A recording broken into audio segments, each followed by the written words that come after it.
nghe lại đi đó người nó chơi đây phun cà phê nào Enggak. Kemudian 50 enggak? Hah? Boleh pak. Làm giống cái nó thấy về cái lòng phần đấy. Đó nó. Đây.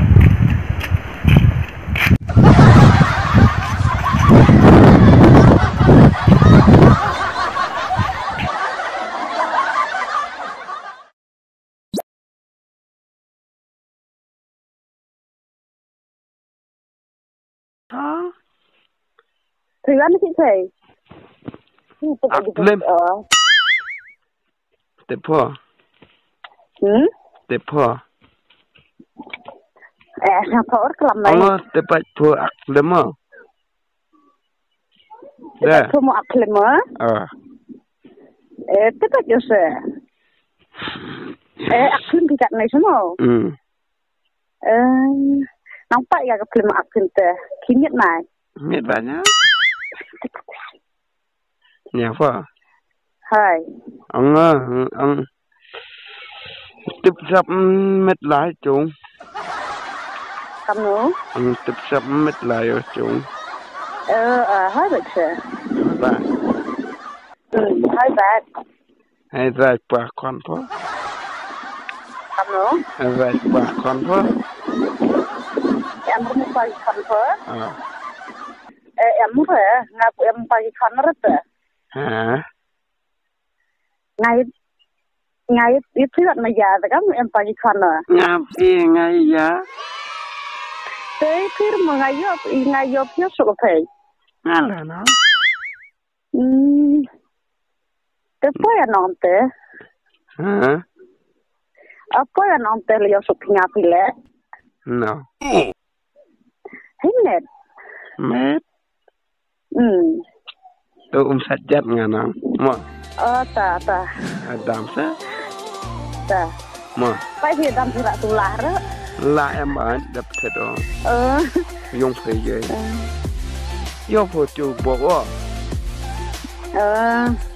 Yo vậy đấy. Nha wa. Mít học bạch pho da. Cầm nữa. Mít học bạch pho. Mai ya. Ya, Ngạo dài thì. Khi ông phở. Khi ông phở ngà. Em sao thở không? Ông khi ya phí nha. Khi dài thì thế. Hả? Học thế.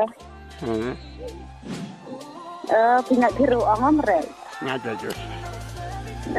Saya dah ngaji nang orang siap teh. Ngat baju, please. Tep.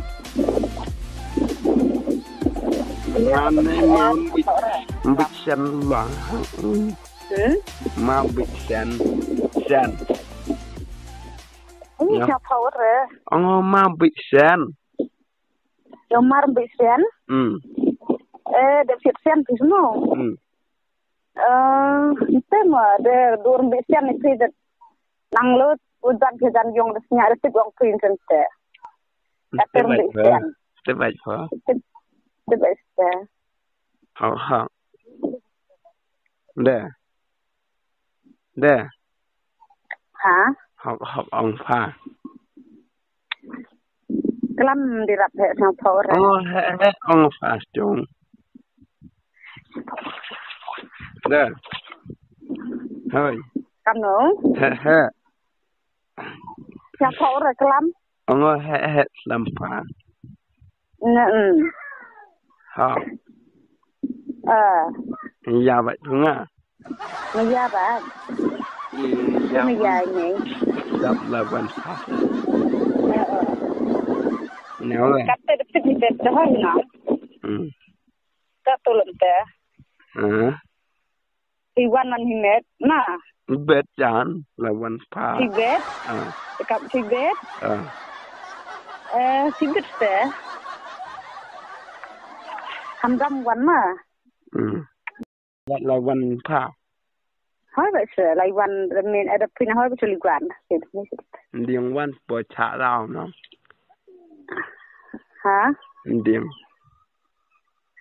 điệp thạc chết điệp bóng ai đây điệp điệp mà cả tố biếng thế tớ tu lại tớ phun anh mình tớ mà đồ ăn thấy mà đồ xóa bụi bụi bên mệt lại cái quả chỗ tớ tớ là dùng tớ phân cả tu lần tớ điệp là nó Hello Right. hello Pak. Halo Mbak. Siapa? Ha. Share Nya. and Like. subscribe. Subscribe. Kebeli sih, Bon. Heaven.